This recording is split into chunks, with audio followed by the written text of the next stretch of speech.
Oke, teman-teman, selamat datang di Estetika. Hari ini Dramatic Sunday berada di live IG-nya Estetika ya, bukan nggak lagi di IG-nya Ading gitu. Nah, karena Dramatic Sunday kemudian jadi semacam agenda atau forum yang diselenggarakan oleh Estetika. Nah, jadi Ading di sini cuma sebagai host aja, temen diskusinya si Abi. Nah, jadi kita tunggu. Oh, udah jam 14.00. Oke, selamat datang di Estetika featuring Dramatic Sunday. Nah, teman-teman, hari ini seperti biasa, Dramatic Sunday akan dimulai jam 14.00. Kemudian ada pembacaan puisi, selanjutnya ada pembacaan dramatical reading dengan naskah lakon yang berjudul Peristiwa Makan Malam yang akan dibacakan oleh Abikus. Naskah Peristiwa Makan Malam merupakan naskah lakon yang ditulis oleh Indri Lestari selaku salah satu anggota dari klub makan malam yang kali ini berdomisili di Purwakarta. Nah, sebelum itu nanti setelah dramatical reading akan ada diskusi santai yang bertajuk Cip-Chat Soal Naskah dengan judulnya apa, Di? Cip-Chat Soal Naskah hari ini. Apa? You are Gimana? How You Eat. Judul Cip-Chat Soal Naskahnya adalah You Are How You Eat. Setelah ada Cip-Chat Soal Naskah sama Abi, kemudian kita akan tutup dengan pembacaan puisi. Dan selanjutnya kita akan bertemu lagi di Dramatical Sunday 2 minggu setelah hari ini. Nah, jadi Dramatic Sunday nggak seminggu sekali, tapi 2 minggu sekali di Estetika. Itu. Nah, boleh nggak sih biasanya Ading yang bacain profilnya penulis dan reader gitu. Hari ini Ading pingin reader nih, Mas Abinya ini yang mengenalkan diri biar akrab gitu. Oh gitu, boleh? Boleh. Boleh. Oke, perkenalkan kawan-kawan. Saya Abi. Saya guru teater. Saya mengajar di SMK Negeri 13 Jakarta. Mengajar di SMK jurusan teater. Saya ngajar beberapa mata pelajaran yang terkait langsung dengan teater, atau biasa di SMK disebutnya guru mata pelajaran produktif. Saya aktif main teater di Jakarta bersama Teater Anala Jakarta. Lalu sebelumnya saya lulus dari ISBI Bandung, Institut Seni Budaya Indonesia Bandung. Minat utama saya penyutradaraan dan seterusnya lah ya. Terus apa lagi ya? Saya nulis naskah kadang-kadang nulis opini, kadang-kadang jadi sutradara, kadang-kadang jadi aktor. Tapi saya lebih sering jadi guru teater. Itu aja perkenalannya.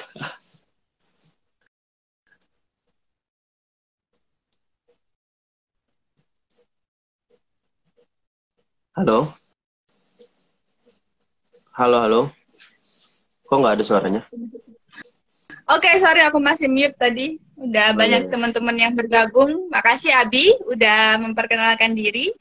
Nah, kalau Ading kan teman-teman udah paham semua ya. Ading di sini hanya sebagai host dan teman diskusi. Kemudian ada akan bacain profilnya Mbak Indri selaku penulis naskah.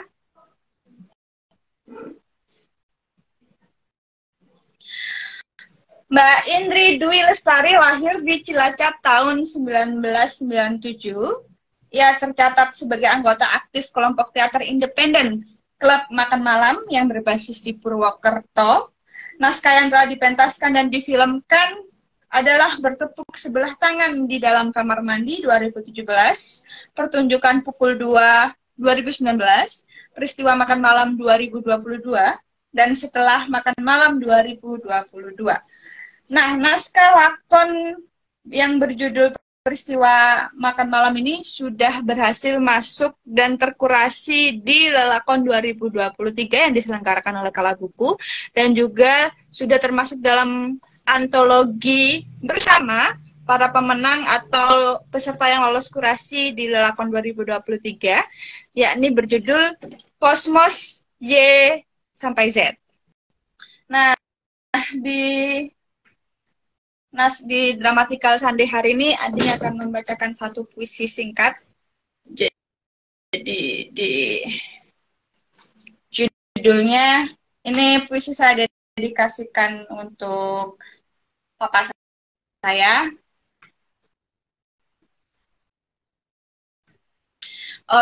Orange Pa. Untuk Pa. We went home, long silhouette getting dark, time clicking and insistent train, while moron sing inside scream fireflies jar.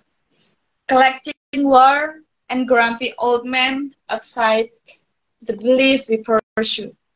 Then I never home, grow up from ill at easy lullaby. Praises the tent built on the edge, distinctive the shadow, look up the canopy, trees we require for dream. Now you are back home, aspect lone, being a juxtaposed with drizzling rain, longen and imminent inside the orange shirts embrace the bitterness and mortgage. Universe rear and encircled the world of a pale color palette, and the home is less an hour faded, far from concrete, peeling a smile and 1,000 years froze as memory inside the fireplace breath. Then I walk through by all the clothes you left behind at home wearing mine from 2023 untuk Papa. Oke, tanpa banyak basa-basi, kita langsung aja ke pembacaan Dramatikal Sunday dramatik berjudul Peristiwa Makan Malam yang akan dibacakan oleh Abikus. Selamat menonton. Oke, terima kasih Ading.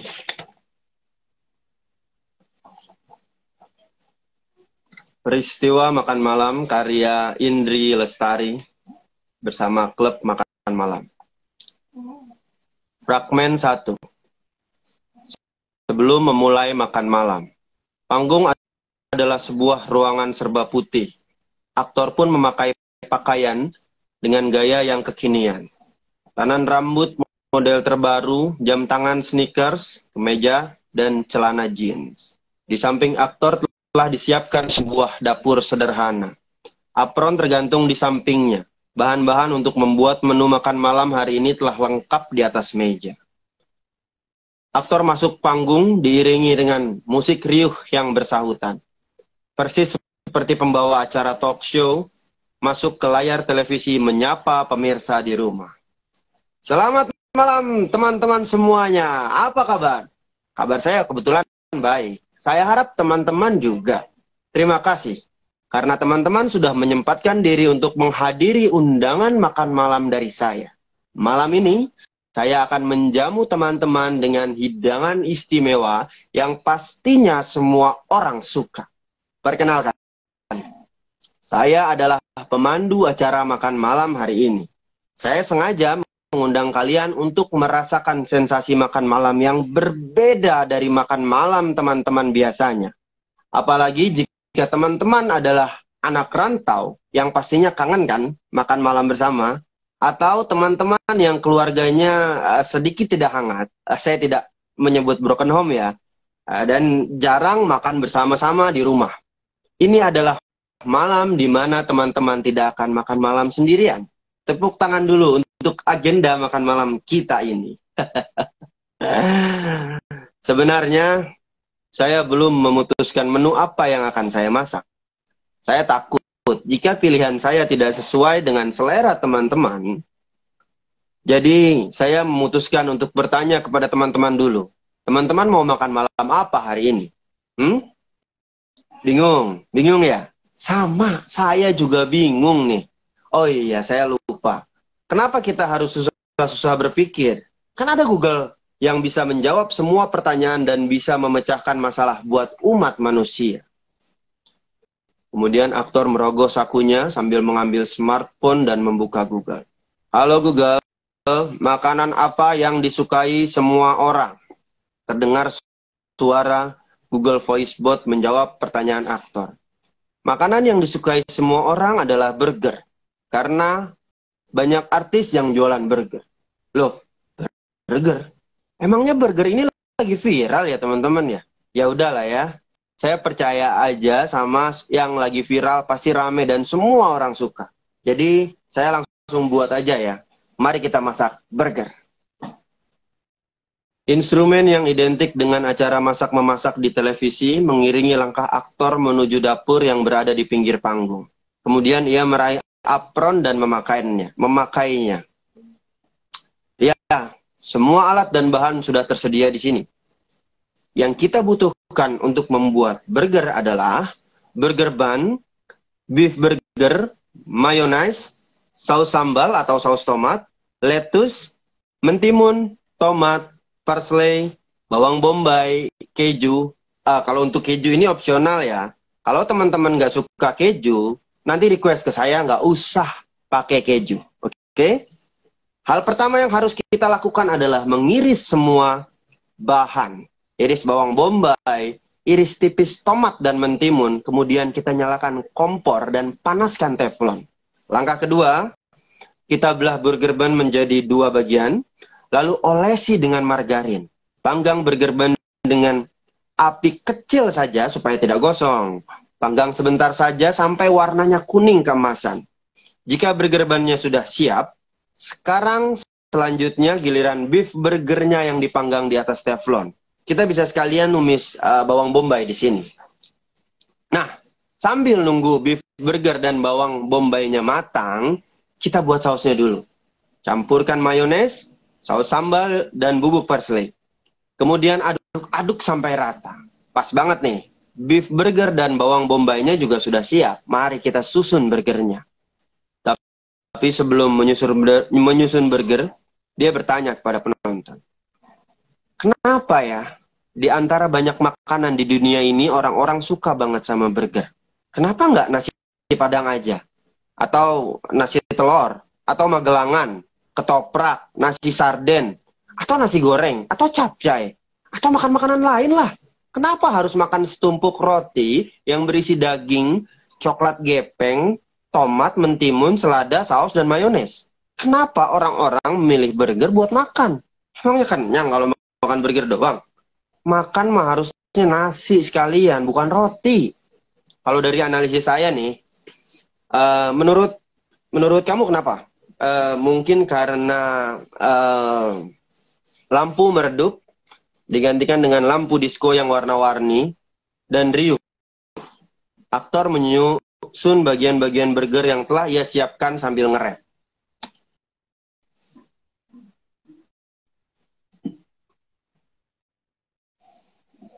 Kalau kamu mager, keluar pagar, perut lapar, bosan makan wafer. Tetap tenang, semua aman tercover. Sini kamu ajari cara bikin burger. Roti mana roti, sumber karbohidrat juga kalori. Panggang dulu di atas api, warna kecoklatan lengkas diakati.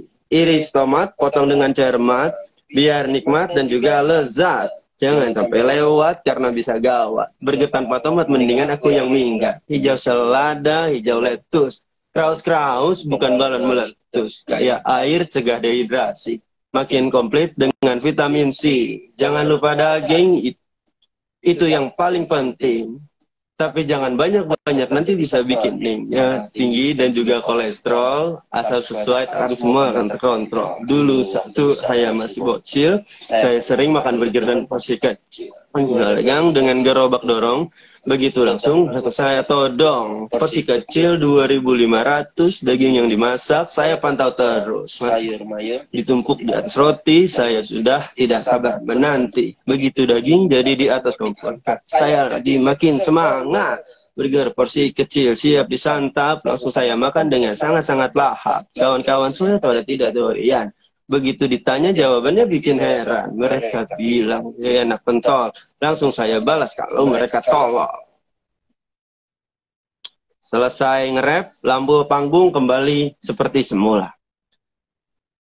Aktor makan burger yang baru selesai ya susun sedikit demi sedikit. Ya mungkin karena selera ya. Tapi jujur saja, burger ini juga salah satu makanan favorit saya. Ya, meskipun saya lihat bahwa kalori dan kolesterol burger ini tinggi sekali dan cenderung makanan yang tidak bergizi.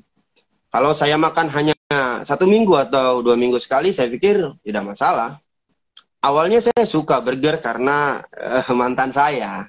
Dulu waktu PDKT, saya ajak dia makan burger tiap minggu di restoran burger terkenal itu.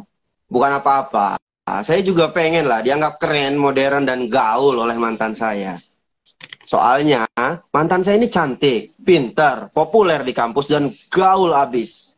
Ngomongnya aja pakai bahasa Inggris, campur-campur gitu. Masa iya? Saya ngajak dia makan pecel di warung Bu Sumitro. Gengsi lah saya. Masa teman-teman saya ngajak pacarnya ke situ, tapi saya enggak. Aktor melahap semua burger yang masih tersisa di tangannya dengan lahap. Tapi kok saya malah makan sendiri ya? Maaf. Saya sampai lupa harus menjamu kalian makan malam. Saya buatkan lagi ya untuk kalian ya. Aktor berjalan menuju dapur, mulai memasak kembali, menyusun burger-burger yang telah ia masak sebelumnya. Layar putih di belakang aktor menampilkan adegan-adegan proyektor. Satu, segerombol remaja sedang jalan-jalan di mall, kemudian mereka merasa lapar dan ia kebetulan berjalan di depan outlet burger. 2, sepasang kekasih merencanakan makan burger berdua saja. 3, seorang ayah yang membelikan 1 burger untuk 3 anaknya. Burger selesai dimasak, burger mulai dibagikan kepada penonton. Fragmen 2. 2 atau 3 versi makan malam. Sebuah suara entah dari mana terdengar di seluruh panggung berkata, "Silahkan kepada penonton yang sudah memegang burger untuk mulai makan malam sekarang. Semua yang memegang burger wajib memakannya sekarang karena ini adalah bagian dari pementasan peristiwa makan malam. Pilihlah versi makan malam kalian sendiri. Ajak teman-teman di sebelah Anda untuk makan bersama. Selamat makan malam." Proyektor memutar video penonton yang sedang makan malam bersama secara live. Aktor menonton orang-orang yang sedang makan burger di layar proyektor dengan wajah yang sedikit murung. Jujur saja, saya selalu bingung ketika waktu makan malam tiba. Aku harus memilih satu di antara banyak versi makan malam. Makan malam versiku adalah mengambil piring, menyendok nasi, menyendok sayur, menyendok lauk, kalau ada, dan meremas kerupuk. Kemudian melemparkan diri pada ruang keluarga. Lebih tepatnya, ruangan tempat menyeletakkan televisi. Mungkin ada sebuah meja dan beberapa kursi, tanpa pernah berfungsi sesuai nama. Tidak pernah terisi sebuah keluarga utuh dalam waktu yang sama. Makan malam versiku adalah makan malam pukul 7. Versi bapak adalah pukul 8, selepas pulang dari masjid. Versi ibuku adalah pukul berapapun setelah semua keluarga selesai makan. Sedangkan versi adikku adalah tidak pernah ada. Dia sedang diet. Makan malam versiku selalu bersama televisi atau YouTube, atau Twitter, atau hal-hal lain yang ada dalam layar. Suara salah satu YouTuber populer terdengar di seluruh panggung. Suara tersebut berupa keseruan seseorang yang sedang memainkan game online. Teriakan dan makian YouTuber tersebut mengiringi aktor yang tengah makan malam sendirian. Makan malam versi temanku yang kebanyakan anak rantau selalu diawali dengan, "Burjo yuk." Makan dulu kali ya. Temenin makan dong, gue lapar nih. Kemudian dilanjutkan dengan magelangannya satu, A. Pedes, iya pedes. Sama es teh manisnya satu. Indomie goreng satu, A. Telurnya setengah matang ya. Terus sama Milo, Milo hangat satu. Iya. Nasi sayur, Bu, nasi sayur. Makan di sini. Nasinya banyakin, Bu ya. Suara orang-orang bercengkrama dan bersenda gurau dengan latar belakang suara televisi yang menyiarkan pertandingan bola. Terdengar atau film-film tengah malam di seluruh panggung. Makan malam versi temanku adalah pukul 1 pagi atau pukul 2 pagi atau pukul 6 pagi sebelum tidur. Makan malam versi teman-temanku sangat berbeda dengan makan malam versiku. Mereka selalu makan malam bersama-sama, kecuali bersama kedua orang tua atau saudara-saudaranya. Lagu romantis populer milik musisi dunia terdengar di seluruh panggung. Makan malam versi muda-mudi yang sedang mabuk cinta adalah alunan lagu-lagu populer di sebuah restoran atau kafe dengan menu Texas Smoke Breast Cheeseburger atau spaghetti aglio olio prawn atau rice bowl chicken karaage atau pan ricotta atau beef sausage atau tenderloin steak pada Sabtu malam pukul 8. Makan malam versi muda-mudi yang sedang mabuk cinta selalu diakhiri dengan dialog si perempuan, bills on you ya, atau kita split bills aja ya sayang. Kemudian dilanjutkan dengan adegan-adegan yang tidak perlu saya ceritakan lebih lanjut. Makan malam versi kaum-kaum urban adalah puluhan menu makanan pada aplikasi yang tidak akan pernah cukup dipilih dalam waktu 2 jam. Mau makan apa ya? Bingung banget gue. Sial, nggak ada voucher diskon lagi. Ongkirnya mahal banget anjir. Makan malam versi kaum urban adalah narasi-narasi. Pesanan sesuai aplikasi ya kak. Mohon tunggu sebentar ya kak. Driver sedang mengantar pesanan Anda. Mas, kok lama banget sih? Udah sejam masa nggak nyampe-nyampe? Atau antriannya panjang banget kak, sabar ya kak. Kemudian dilanjutkan dengan bintang-bintang yang berjatuhan. 1 bintang, dia payah sekali. 5 bintang, gercep banget kak. Makan malam versi petani, nelayan, kuli bangunan, buruh pabrik, buruh cuci, dan buruh-buruh lainnya adalah sepiring nasi dengan 2 sendok mie instan untuk semua anggota keluarga. Kemudian dilanjutkan dengan dialog, aduh bu, kok ada batunya sih bu di nasinya? Makan malam versi petani, nelayan, kuli bangunan, buruh pabrik, buruh cuci, buruh-buruh lainnya adalah pukul berapapun mereka sempat.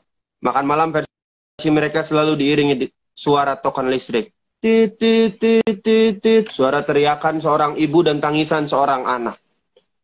Dialog-dialog, belum ada duit bu, utang kemarin aja belum lunas. Nggak ada duit buat paketan si Aji, jadi dia nggak bisa sekolah. Atau bersyukur aja, untung masih bisa makan. Suara tangisan, suara tembakan, suara bom, suara orang-orang berlari karena bencana alam mulai terdengar. Aktor panik dan ketakutan mendengar suara-suara itu. Makan malam versi korban banjir, korban gempa, korban kebakaran, korban perang, korban perampasan tanah, anak-anak terlantar, gelandangan di jalan adalah berbaris dengan mangkuk di tangan dan menunggu entah kapan makanan mereka datang. Dan entah apa yang bisa mereka makan. Setidaknya mereka bisa makan malam bersama-sama. Fragmen 3 mendefinisikan makan malam bersama. Proyektor masih memutar adegan-adegan penonton yang sedang makan malam bersama. Saya tidak pernah paham apa definisi sebenarnya dari makan malam bersama. Apakah makan malam bersama adalah berada di tempat yang sama, memakan hal yang sama, menggigit dan mengujah makanan dalam waktu yang bersamaan, bahkan jam, menit, detik pun harus sama? Proyektor menampilkan foto-foto orang sedang menggigit makanan dalam waktu yang bersamaan, menimpa aktor dan kertas putih besar yang berada di belakang aktor. Apakah makan malam bersama adalah memakan satu makanan untuk dimakan bersama-sama dalam satu waktu yang sama? Proyektor menampilkan foto beberapa orang yang sedang menggigit satu makanan dalam waktu bersamaan, menimpa aktor dan kertas putih besar yang berada di belakang aktor. Iya, iya, saya tahu bahwa definisi makan malam bersama adalah makan di malam hari. Berdampingan dengan orang-orang lain, bercengkrama dan membicarakan sesuatu yang penting, sesuatu yang menarik, sesuatu yang lucu, sesuatu yang menyenangkan. Seperti orang-orang ini yang sendiri atau tadi yang diputar di layar, atau orang-orang di depan saya ini. Saya paham betul. Tapi apakah semua orang harus makan malam bersama? Ketika makan malam bersama, kita diharuskan untuk saling bercerita. Entah itu hal-hal yang menyenangkan atau hal-hal yang mengusik kita. Kita harus menceritakan semuanya. Akan aneh rasanya jika makan malam bersama hanya diisi dengan keheningan. Buat apa makan malam bersama kalau kita enggan berbicara? Ketika kita makan malam, tidak ada hal-hal menyenangkan yang bisa kita ceritakan kepada teman makan malam saya.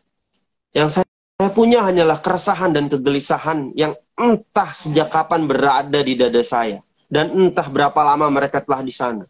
Mereka betah sekali di sana. Ketika kita makan malam bersama, saya takut teman makan malam saya bisa membaca hati dan pikiran saya. Saya takut tanpa sengaja akan menceritakan semuanya, sementara saya ingin sekali menyimpan rapat-rapat semua yang saya rasakan, agar orang-orang tidak menganggap saya payah. Saya tidak mau orang-orang tahu bahwa saya diselingkuhi pacar saya, dan sampai saat ini saya belum bisa melupakan dia. Saya tidak mau orang-orang tahu bahwa saya kebingungan setiap bangun tidur. Saya tidak tahu apa yang harus saya lakukan selain bermain game, scroll Instagram, Twitter, dan TikTok. Saya tidak mau orang-orang tahu bahwa saya tidak punya tujuan. Saya tidak ingin orang-orang tahu bahwa hidup saya sangat kacau. Saya tidak ingin bertemu dengan orang-orang. Rasanya saya ingin bersembunyi dari semuanya. Aktor berlari ke sana kemari, mencari tempat untuk bersembunyi, mengacak-acak dapur, menyobek layar-layar panggung yang berwarna putih dan bersembunyi di baliknya. Dia terus bergerak gelisah, sehingga layar putih itu sobek dan hancur. Proyektor yang masih menampilkan foto orang-orang yang sedang makan malam bersama, kemudian mati dengan sangat perlahan, mengikuti tempo nafas aktor. Blackout. Epilog. Aktor berdiri di tengah panggung yang berantakan dengan wajah yang teramat sedih. Ia hampir menangis. Tidak semua orang ingin makan malam bersama. Tidak semua orang punya seseorang untuk makan malam bersama. Seberapa keras saya mencoba mencari seseorang itu. Meskipun punya, saya tidak suka berbincang-bincang ketika makan malam. Saya tidak seperti orang-orang kebanyakan. Saya tidak ingin orang-orang mengetahui bahwa saya adalah manusia yang payah dan kebingungan. Jadi mengapa? Mengapa saya harus makan malam bersama? Saya hanya ingin sendirian setiap malam. Blackout.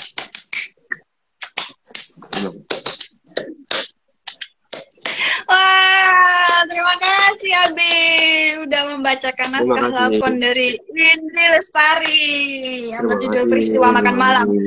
Wah, tadi ya, wah, highlightnya nge-rapnya oke. Biasalah. Aku tuh hampir lupa loh kalau di naskah ini ada rapnya. Hampir banget lupa gitu ya. Karena nggak kebayang gitu kan. Aku ingat terus bagian rap itu karena itu yang kepikiran dari pertama kali bikin naskah. Wah, harus nge-rap nih. Iya. Iya, makanya ya aku juga karena aku bacanya sebagai pembaca ya, maksudnya nggak ini banget ya. Sangat menyenangkan makan malam di Burjo. Iya.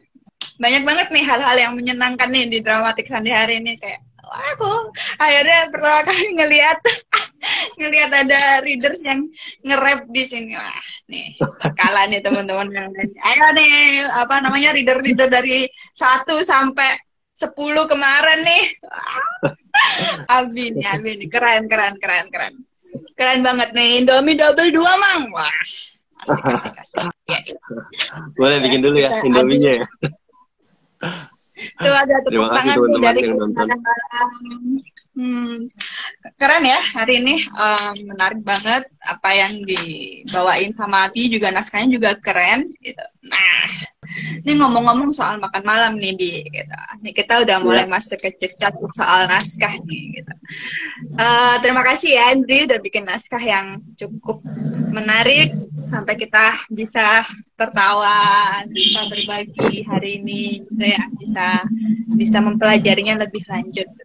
Nah, ada titit. Maaf ya, tuh siapa yang titit di luar? Di seafood nggak ada di menu, Mang. Wah, ini udah Nah, itu. teman-teman udah lain-lain udah pada request nih. Padahal tadi makannya cuma jualan burger loh dia. Iya. Cuma jualan burger, kok jangan request yang aneh-aneh nih teman-teman. Dia cuma jualan burger.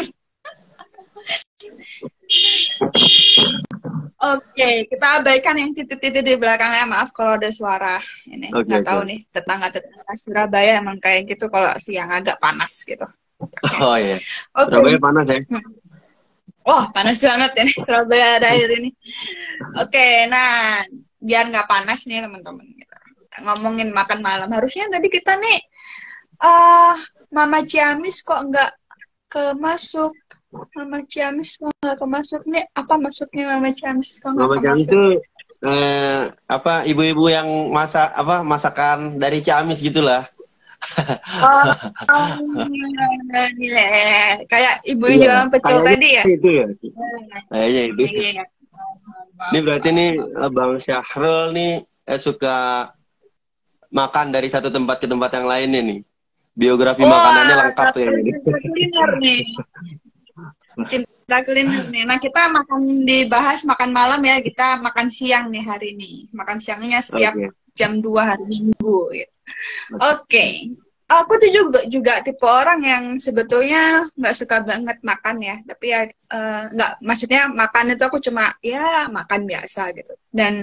Tapi aku suka banget ketika aku harus makan gitu, kemudian ada satu momen penting gitu, aku akan lebih suka jalan gitu untuk menikmati momen penting itu di luar, makan sama orang yang aku sukai, maksudnya dalam artian itu keluargaku, entah temenku gitu ya.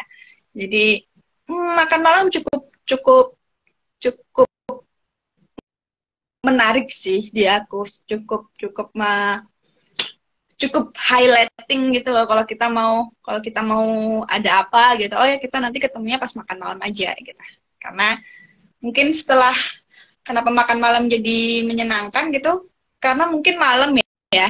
Kalau siang gitu kan cuma, oh ya kayak gini kalau di Surabaya tuh siang cuma ngisi makan aja, cuma oke, lapar kita makan bareng yuk gitu sama teman kantor atau apa kan kayak gitu. Tapi kalau makan malam mungkin ada satu hal yang lebih gitu ya daripada sekedar makan, yang seperti yang di highlight sama naskahnya.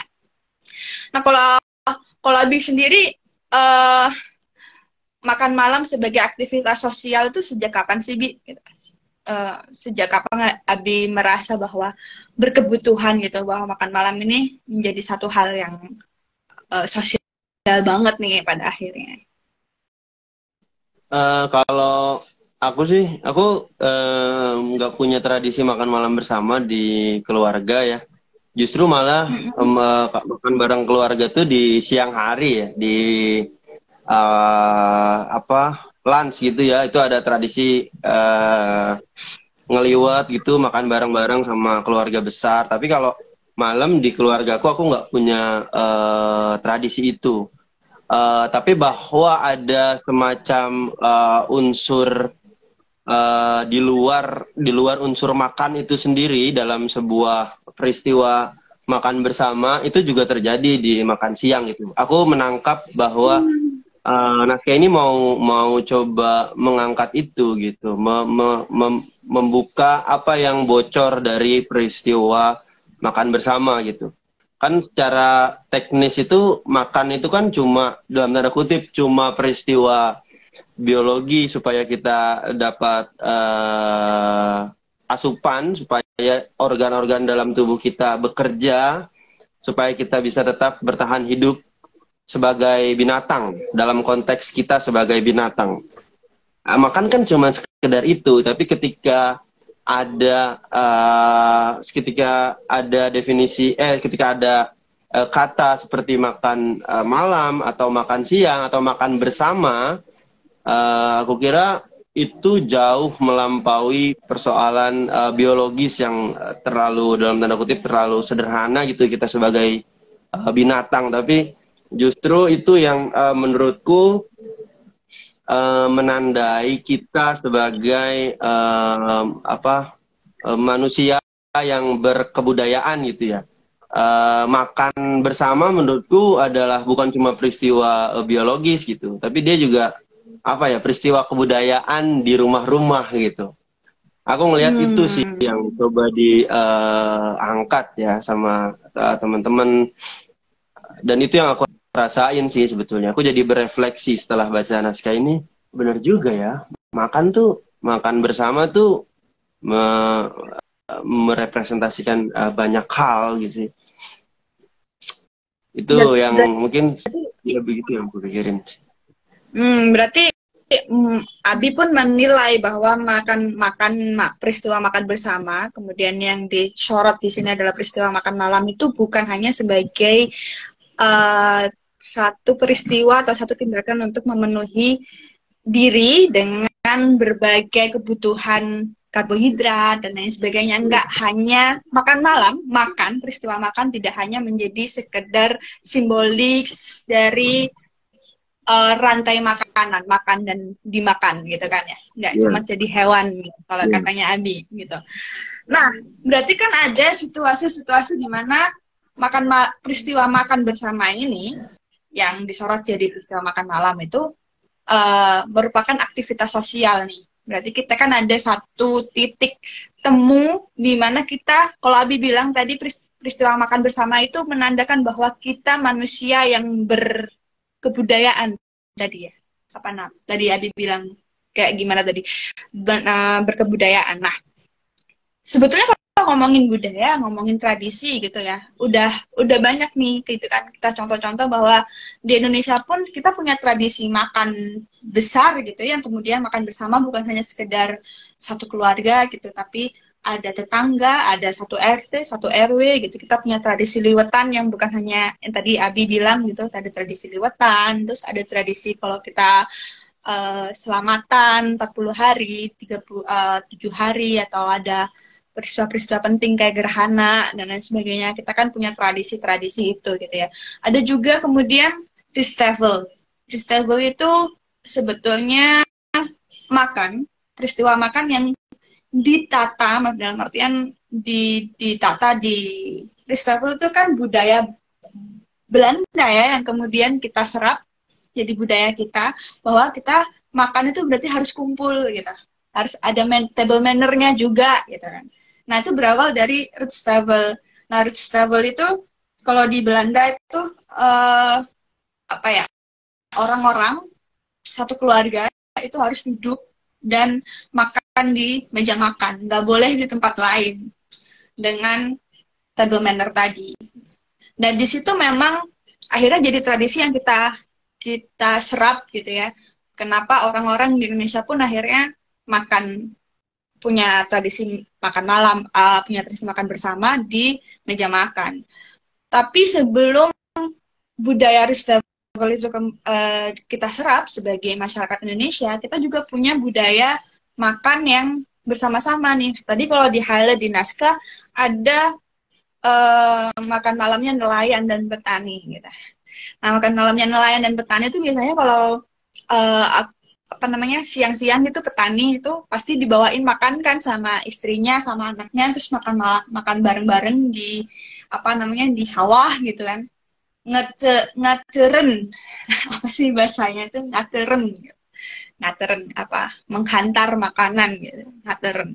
Nah, tradisi-tradisi itu sudah ada gitu di Indonesia, bahkan sebelum kita punya tradisi yang disebutin tadi, yang di versi makan malam, kita sudah punya tradisi makan bersama. Dan Ritstafel itu biasanya memang terjadi di jam 6 gitu. Makanya kenapa kita punya tradisi makan malam jam 6, jam 7 itu karena Rich Travel itu dimulai jam segitu gitu tradisinya yang diserap di Indonesia.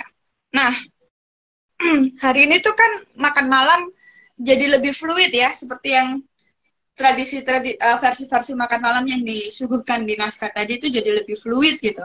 Bahkan kalau tadi aku ngambil highlight gitu, ada versi makan malamnya Kekasih gitu ya, kayak aku jadi langsung inget itu kayak Cinta Tai Kucing Rasa Coklat. Lagunya Gomblo, inget gak sih? Apa nih si rapper tahu nih lagunya Gomblo nih yang Cinta Tai Kucing Rasa Coklat tuh. Jadi kalau kita makan sama pacar atau kita makan sama kekasih gitu kan menyenangkan sekali ya. Sekalipun tadi kalau di tokoh aku nggak tahu tokohnya siapa, tokohnya di sini Abi aja lah gitu.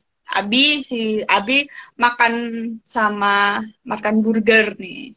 Burger ya Abi ya sama pacarnya tadi ya. Lebih sering makan burger ya daripada pecel tadi gitu.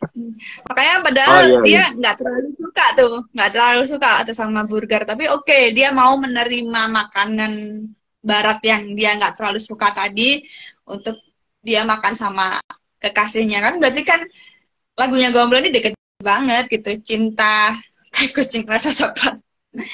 Nah, makan malam sebagai aktivitas sosial yang aku lihat di sini dan Abi lihat di sini itu justru jadi kemudian semacam apa ya, ritus gitu ya, ritual gitu yang disorot di naskah ini. Nah, selain ritual makan siang bareng-bareng nih, kira-kira waktu Abi sama keluarga tadi tuh biasanya ngobrolin apa sih, Bi? Waktu ngobrol bareng sama keluarga itu apa sih? Hal-hal penting kah? Atau Sorry, putus. Suara Ading di ini kok putus, bisa diulang? Sorry. Oh, oke. Tadi kan Abi nyontohin di rumahnya Abi itu malah justru momen makan bersama itu momen makan siang gitu ya. Nah, di momen makan siang itu apakah gitu ada yang dibicarain? Nah, hal-hal yang apa sih yang dibicarain di momen makan siangnya Abi sama keluarga itu? Apakah itu hal yang penting atau sekedar cuma oke, kita kumpul bareng nih makan sebagai ritual atau sebagai apa kayak gitu? Tradisinya kayak gimana? Oke. Kalau di keluarga aku sih makan siang bersama itu memang jadi kayak agenda yang makan siang bersama yang direncanakan ya, yang kalau orang Sunda tuh bilangnya ngeliwat gitu ya. Jadi makan siang bahkan bukan cuma sama keluarga, kadang-kadang ajak tetangga, kadang-kadang ngundang saudara yang rumahnya agak jauh gitu untuk cuma dalam tanda kutip cuma makan siang aja, cuma makan bersama siang-siang gitu. Nah, kalau aku coba membaca apa sih sebetulnya peristiwa yang terjadi pada makan bersama itu, menurutku sudah bukan lagi peristiwa makan, karena kadang-kadang yang datang tuh kadang-kadang nggak terlalu pengen makan juga gitu, kadang-kadang yang datang cuma hanya justru punya tujuan-tujuan yang sifatnya sudah bukan kebutuhan biologis lagi gitu, tapi sifatnya sudah kebutuhan sosial gitu, misalnya kebutuhan akan saling saling eksistensi gitu di antara hubungan keluarga besar gitu. Kadang-kadang itu yang terjadi gitu di keluarga aku sih kayak gitu. Jadi kadang-kadang ada pihak-pihak yang memang misalnya sangat mengharapkan bahwa makan bersama ini adalah satu alibi untuk kita bisa bertemu gitu, membangun keakraban, membangun kedekatan, membangun hal-hal yang memang justru di luar dari makannya itu gitu. Justru proses itunya sebetulnya yang menurutku dicari ya dari orang-orang yang masih suka membiasakan tradisi itu gitu. Dan tapi di saat yang sama ada juga orang-orang yang memang misalnya dalam keluarganya punya kebiasaan itu, tapi dia tidak terlalu nyaman dengan kebiasaan tersebut gitu. Di sini di naskah ini juga disinggung gitu bahwa tidak semua orang punya semacam keinginan atau punya semacam mendapatkan kenikmatan gitu dari makan bersama, dari sesuatu yang apa ya, yang basa-basi, yang ngobrol, yang seperti itu gitu. Itu tidak juga semua orang bisa menikmati. Kalau saya secara pribadi karena memang dari kecil dan memang karena suka ngobrol, suka bercanda gitu ya. Jadi saya menikmati momen-momen itu gitu. Dan di situ terjadi pertemuan justru bukan dalam konteks biologis ya, berbagi makanan, bukan yang kayak gitu-gitu, tapi justru konteks pertemuannya lebih pada sosial dan apa ya, psikologis gitu ya. Seperti misalnya seperti yang di naskah ini sebut gitu bahwa oh ya, aku mungkin mulai dari pengantar. Jadi di naskah ini ada pengantar klub makan malam bilang dia ingin membicarakan hal-hal besar melalui ritual kecil yaitu makan malam. Nah, ini yang menurutku sangat real terjadi gitu bahwa membicarakan hal-hal besar ketika makan itu kan jadi semacam tradisi banyak orang ya. Kita misalnya tiba-tiba ada orang yang undang kita untuk makan malam bareng gitu. Nah itu kan sebetulnya tujuannya bukan makan malam, tujuannya membicarakan yang lain, tujuannya yang tadi menurut istilah teman-teman teman-teman kolektif klub makan malam ini sebagai sesuatu yang besar gitu ya. Jadi bukan ngomongin makannya, bukan mau makan beneran terus kita pulang gitu, enggak kan. Justru nampak secara ajakan makan itu tampak secara smooth dan secara perlahan, tapi pasti ya dia untuk membicarakan yang lain gitu, untuk dapat menjadi representasi dari yang lain. Misalnya gini, misalnya makan di naskah juga dibahas ya, ada makan nelayan, ada makan muda-mudi, ada makan di dalam kondisi bencana alam dan seterusnya. Nah itu menurutku peristiwa makan malam saja, peristiwa makan malam atau makan bersama gitu, itu bisa menjadi representasi dari hal-hal yang sifatnya sosial gitu. Dia bisa menjadi representasi profesi, dia bisa menjadi representasi usia gitu ya, atau tren, atau kelas ekonomi, atau kebudayaan yang dia anut gitu ya. Jadi itu yang menurutku justru jadi highlight dari persoalan makan malam ini gitu. Itu secara sosial ya. Ada juga yang mungkin kita bisa lihat secara psikologis gitu ya, bahwa makan malam ini juga bisa merepresentasikan keadaan psikologis seseorang gitu ya, mood, personality, misalnya watak dan seterusnya. Itu yang menurut saya coba diangkat oleh Indri Lestari dan kawan-kawan di dalam naskah ini, dan saya kira itu yang menjadi menjadi kadang-kadang gini, kadang-kadang saya kalau baca naskah kadang-kadang ini apa sih naskah kok cuma ngomongin gini doang gitu loh ketika pertama kali baca, tapi kemudian ketika baca lagi asumsinya tanggapannya jadi berubah. Oh iya benar juga ya, dari satu titik yang kecil ini kita bisa berangkat berbicara tentang sesuatu yang lebih besar gitu, dan saya ngerasain itu ketika baca naskah ini. Ini ngomongin tentang makan malam, ngomongin burger, ngomongin apa. Oh tiba-tiba, oke, di sini ada hal lain yang coba dibicarakan melalui pintu ini gitu. Itu sih menurutku ya. Ditanyanya dikit tapi jawabnya panjang banget kayaknya. Maaf ya. Nah, justru itu kan kita sedang mensirkulasikan ide nih. Nah, jadi dengan Ading sedikit berangkum sebelum yang panjang tadi, bahwa ternyata di peristiwa makan bersama yang disorot sebagai peristiwa makan malam itu justru peristiwa makan malam itu mampu dan nampak sebagai representasi sosial dan psikologis gitu masyarakat hari ini gitu, di mana peristiwa makan malam itu, peristiwa makan bersama tidak hanya sekedar kebutuhan biologis gitu ya. Nah itu kan jadi, makanya kenapa nih di Cicat hari ini gitu, Cicat Sama Naskah hari ini tuh ada yang kasih tajuk you are how you eat gitu ya. You are how you eat itu agak-agak melesetin dikit lah dari Hippocrates gitu ya. Kalau Hippocrates bilang you are what you eat gitu ya.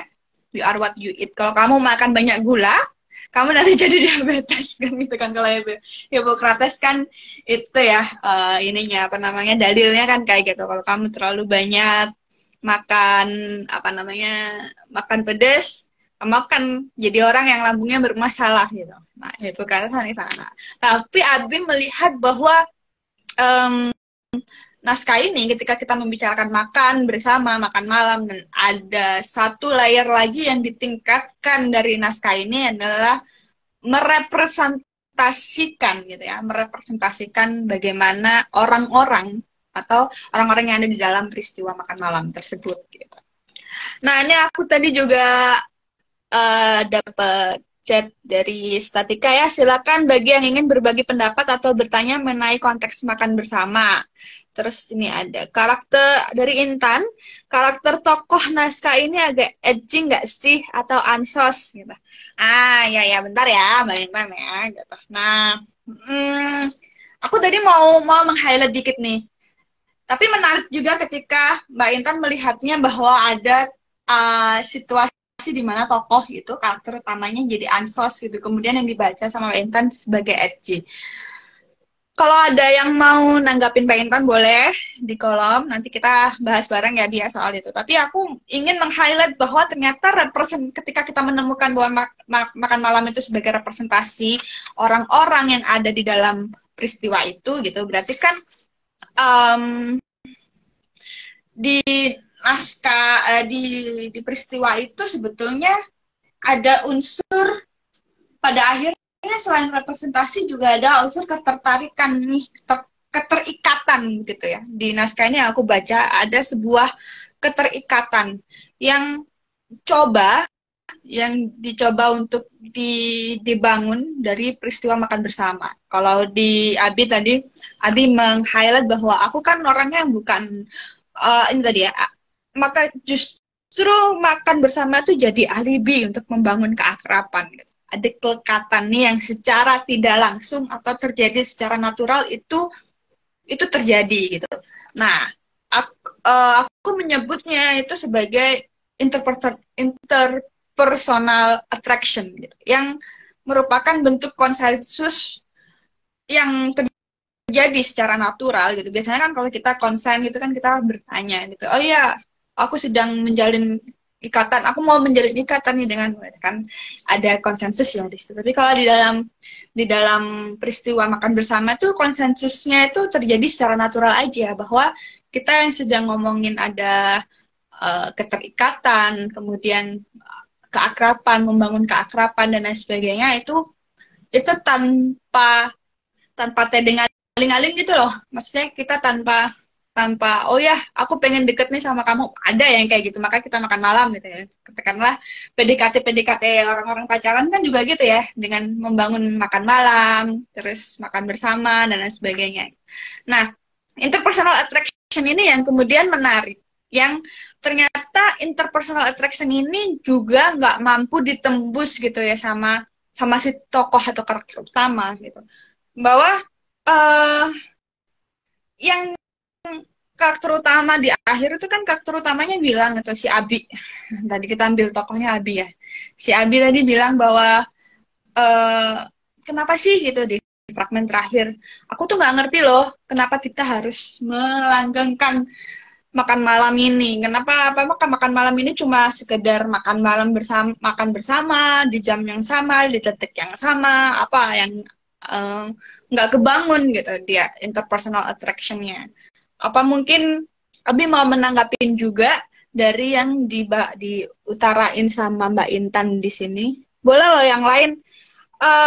Atau kayak gini deh, aku kasih pertanyaan juga nih buat teman-teman sebelum Abi jawab. Sebetulnya konsep makan bersama yang paling ideal dari teman-teman yang ada di sini seperti apa sih? Sebetulnya apa sih yang pengen teman-teman capai di makan malam bersama atau makan bersama yang lain-lain? Apa sih idealnya? Makan makan bersama itu idealnya kayak gimana sih? Nah, boleh Abi nih jawab dari Mbak Intan.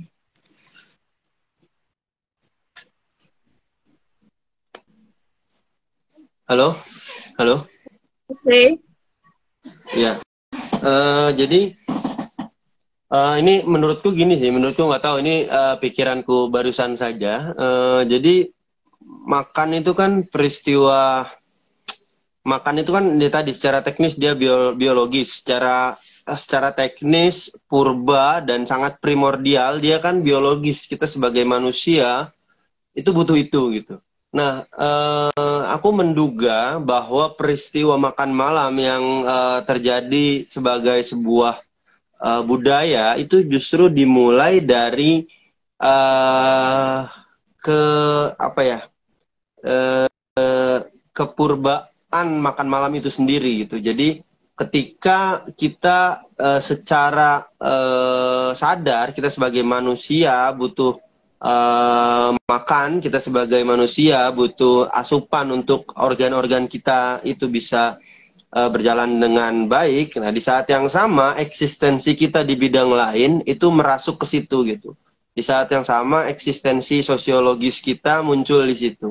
Saat yang sama eksistensi apa ya, secara psikologis kita mungkin muncul di situ. Sehingga menurutku ajakan makan bersama itu terjadi karena justru hal-hal yang di luar biologis tadi. Ajakan makan bersama tuh justru karena ada eksistensi sosiologis yang ingin merasuk gitu. Dan dia menggunakan apa ya? Menggunakan sesuatu yang bisa dijadikan dalih untuk melakukan suatu kegiatan bersama gitu.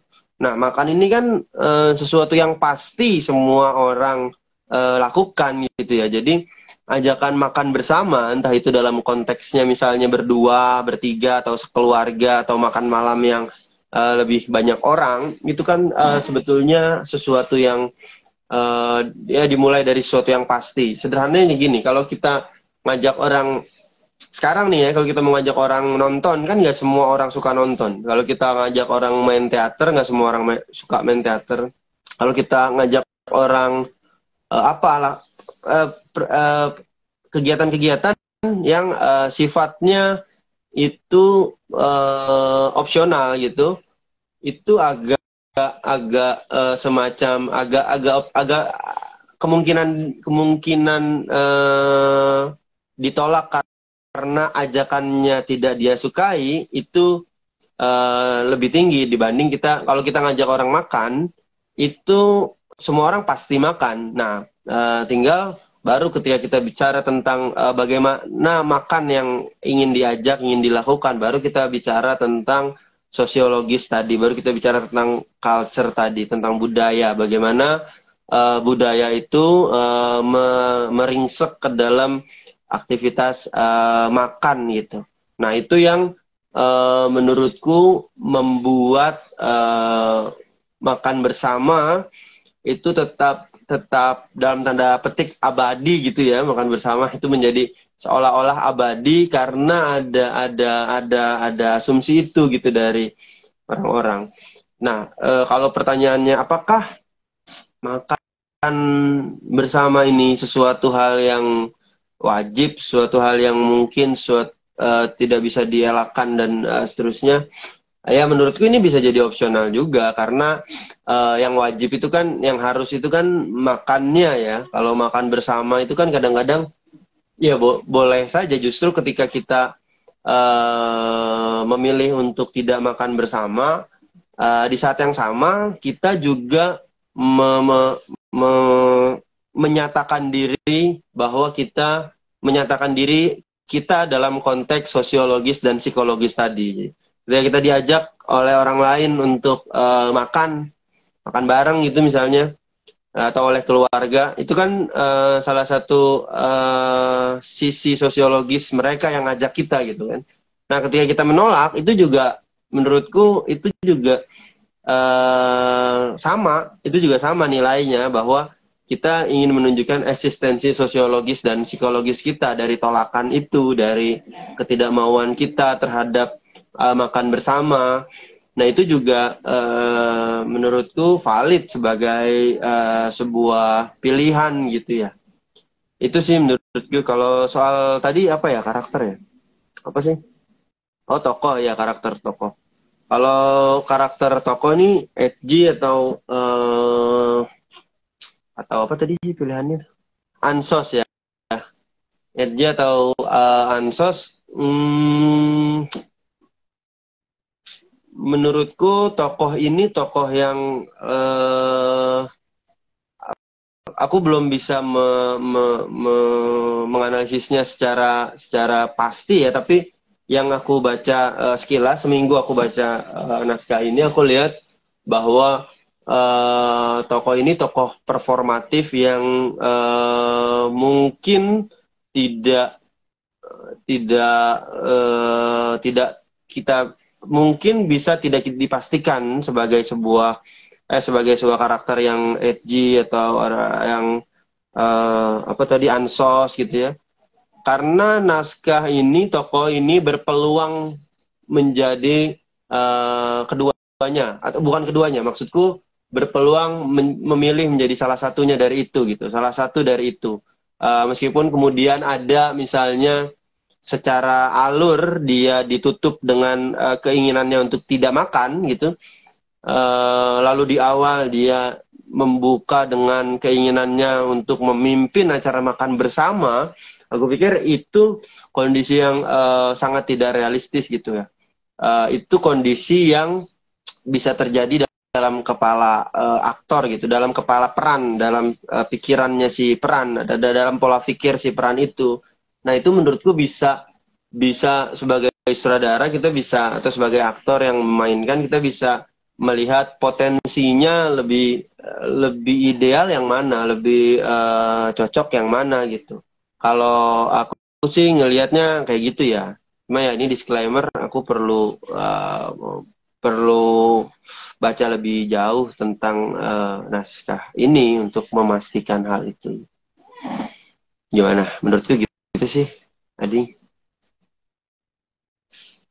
Mute itu, belum keluar suaranya.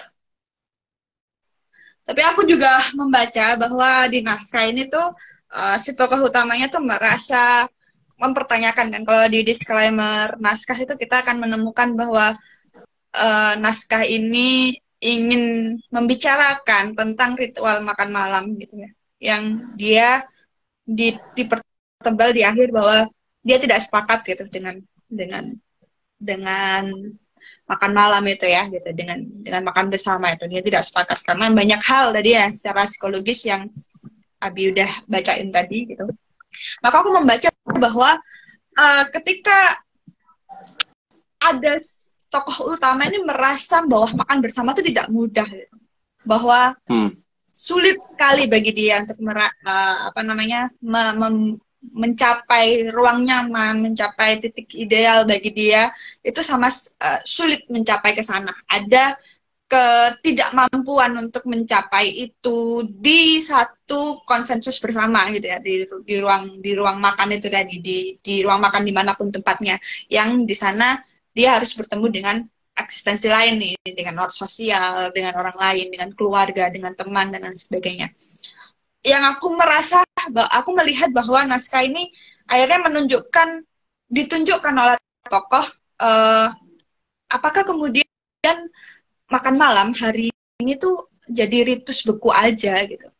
Nah, tokoh kan mempertanyakan itu ya. Jadi ritual beku aja yang hanya oke, kita makan bareng, oke, tapi bla bla bla kita ngobrol, but we don't involve gitu kan. kita nggak info, kita nggak tahu kalau kita mau ngobrolin apa gitu.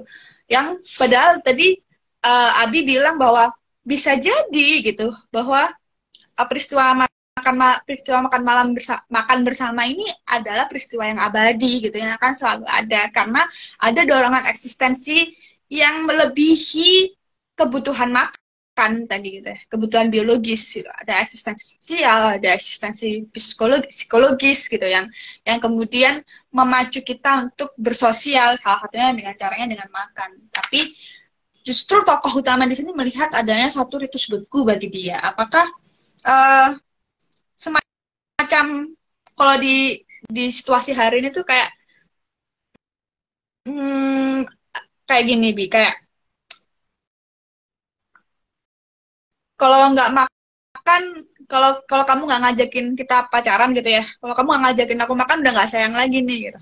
Kayak ada satu benturan itu gitu loh nggak sih? Jadi kalau seremonial aja gitu, jadi semacam kayak simbolisme aja yang yang kemudian ditangkap oleh tokoh tuh kayak gitu gitu. Yang akhirnya dia terpaksa untuk mengikuti itu, padahal katakanlah di situ situasinya adalah bersama orang-orang yang dia sayang. Nah, gimana tuh Bi? Menurut Abi, apakah hari ini gitu ya, makan malam itu peristiwa makan bersama itu kemudian hanya banyak yang membaca sebagai ritus beku belaka gitu. Akhirnya memunculkan bahwa nih si tokoh jadi ansos dan lain sebagainya kayak gitu-gitu. Apa gimana? Sorry putus-putus. Putus-putus ya Bang suaraku. Jadi kan si tokoh utama ini merasa bahwa kebutuhan makan bersama itu gitu, itu jadi susah gitu loh untuk dia memenuhinya gitu. Ada kesusahan gitu dia memenuhinya. Karena dia melihat bahwa hari ini tokoh utama itu melihat makan bersama itu jadi ritus beku belaka gitu. Yang seremonial gitu loh jadinya. Kayak ditodong aja gitu kita kayak kalau kata pacaran gitu ya. Kalau kamu nggak mau ngajakin aku makan berarti nggak sayang dong gitu. Padahal kan rasa sayang nggak hanya diwujudkan dari makan gitu kan, dari ngajakin makan malam. Jadi semacam ada susah gitu loh, rumit gitu loh makan malam jadinya. Nah itu menurut Ami kayak gimana? Ya, menurutku ya itu karena dia sesuatu yang pasti terjadi, sesuatu yang sangat purba dari manusia atau dari binatang ya, manusia kita sebagai binatang dalam konteks kita sebagai binatang itu sesuatu yang pasti terjadi, maka akan sulit untuk dilepaskan dari hal-hal yang eksis yang menjadi eksistensi yang ikutan dari ranah yang lain gitu Bu. Jadi menurutku kalau tadi bicara bahwa misalnya kalau nggak diajak makan berarti nggak sayang. Nah itu kan bukti bahwa makan yang sangat purba ini, yang sangat primordial ini itu masih relevan dalam kondisi manusia yang memang sudah dalam konteks tidak lagi bicara tentang makannya itu sendiri, justru efek ikutannya yang justru bahkan lebih besar daripada makannya itu sendiri. Kalau kita ngomong soal kalau nggak diajak makan berarti nggak sayang. Nah itu kan masalah kreativitas pacarnya aja kan sebetulnya kan. Kalau kalau itu jadi tolak ukur sayang atau nggak sayang ya justru udah putusin aja lah pacar kayak gitu. Ya itu maksudku bercandaanku adalah bahwa makan itu sebetulnya bukan makannya ketika kita bicara makan dalam konteks sosial, dalam konteks hubungan manusia satu dengan manusia lain, individu satu dengan individu lain, itu justru yang lebih kuat gitu loh. Jadi sebetulnya pacarnya ngajak makan tuh sebetulnya bukan bener-bener literally makan sebetulnya, tapi Mbak ya melakukan aktivitas yang mungkin bisa didefinisikan sebagai pacaran gitu ya. Tapi makan itu jadi ininya, jadi bentuk yang dia pilih, karena di satu sisi dia memenuhi kebutuhan biologisnya sebagai binatang gitu. Nah, dari situ makanya kan akhirnya peristiwa makan malam ini memiliki banyak makna gitu ya, masih banyak banyak simbol gitu ya, bukan hanya sekedar makan secara biologis gitu. Ada juga keterikatan dengan ikutan tadi yang Abi bilang tadi, makna-makna yang diikuti gitu. Jadi cinta nggak cinta, jadi penting nggak penting, jadi kita eksis apa enggak di sana. Sedangkan aku ingin membaca bahwa naskah ini kemudian titik tolaknya ada di tokoh ini agak-agak kasihan gitu. Kalau aku melihat ya dengan pembicaraan ini tadi gitu. Tokoh utama ini jadi terkesan kasihan banget gitu loh. Jadi malang banget nih tokoh nih. Tokoh ini jadi malang banget karena dia tidak bisa semacam dia gagal gitu ya membaca apa sih sebetulnya yang terjadi di peristiwa makan malam itu. Hanya sekedar makankah atau apa? Dia tidak menemukan hal lain selain memenuhi kebutuhan biologis dia yang secara primordial tadi gitu ya. Bahwa dia tidak bisa melihat itu. Nah, padahal manusia itu kan selalu berpeluang untuk menyusun dan mendefinisikan diri melalui apa yang dia lakukan gitu ya. Kalau Abi tadi bilang ada suatu usaha eksistensi yang mendorong dia untuk melakukan eksistensi sosial, eksistensi psikologis itu yang mendorong dia untuk melakukan ajakan makan malam bersama atau melakukan makan bersama begitu ya. Nah, yang tidak mampu dirancang oleh tokoh utama di dalam naskah ini, aku membacanya seperti itu. Maka aku pikir gitu dengan ketidakmampuan yang ditunjukkan oleh tokoh utama untuk menciptakan bonding, untuk menciptakan interpersonal attraction-nya dia sendiri, untuk menyusun bagaimana sih dirinya di sosial, untuk menyusun bagaimana kebutuhan-kebutuhan psikologis dia yang lainnya.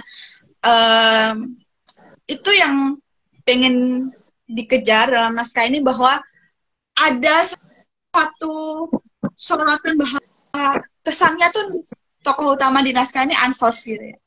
Bukan kalau dalam situasi ini berarti dia bukan ansos gitu. Dia hanya pilihan ansos itu bukan dia yang milih gitu. Tapi dia tidak tahu bagaimana menempatkan diri di dalam ruang-ruang sosial. Apa sih yang sebetulnya dia berdiri di sana di dalam ruangan makan-makan itu untuk apa? Dia gagal melihat itu tokoh utamanya. Nah, jadi aku di sini juga melihat bahwa makanya aku kasih tajuk You Are, kami ya, aku ada estetika kasih tajuk You Are How You Eat gitu. Kamu adalah bagaimana kamu makan. Nah, itulah kenapa kita harus apa ya? Biar kita nggak terkesan edgy gitu loh. Kita nggak nggak melulu menolak hal-hal yang mainstream. Katakanlah kalau tradisi ya, kalau kita ngomongin makan malam sebagai tradisi yang udah turun-temurun diwariskan di budaya Indonesia, kemudian kenapa kita harus makan malam, kenapa harus kita ikutan gerombol sana, gerombol sini, kongko sana, kongko sini, kenapa kita melihat itu yang jadi permasalahan kan itu ya. Kita nggak melulu kemudian menolak itu, kita nggak melulu menolak kenapa sih kita harus ikut-ikutan itu, tapi kita juga harus menemukan dulu value kita sebagai manusia untuk melihat aku ada di posisi mana nih ketika makan malam bersama, makan bersama itu diadakan. Nah, Abi pun tadi sudah memberikan di awal bahwa penolakan atas ajakan makan bersama itu pun bentuk penegasan eksistensi gitu ya. Gitu ya Abi ya tadi bilangnya. Ada penolakan, ada penegasan eksistensi. Mungkin ruang sosial yang nggak cocok sama dia, mungkin dia juga ada satu ketegasan-ketegasan. Aku secara psikologis aku nggak mau berada di sana karena itu ganggu aku dan lain sebagainya. Tapi itu harus ditemuin dulu, karena sebelum kita sebelum kita tahu atau berdiri di ruangan apa hari itu, di mana kita makan bersama itu, maka biar kita makan-makan itu nggak cuma sekedar jadi binatang itu kita makan gitu.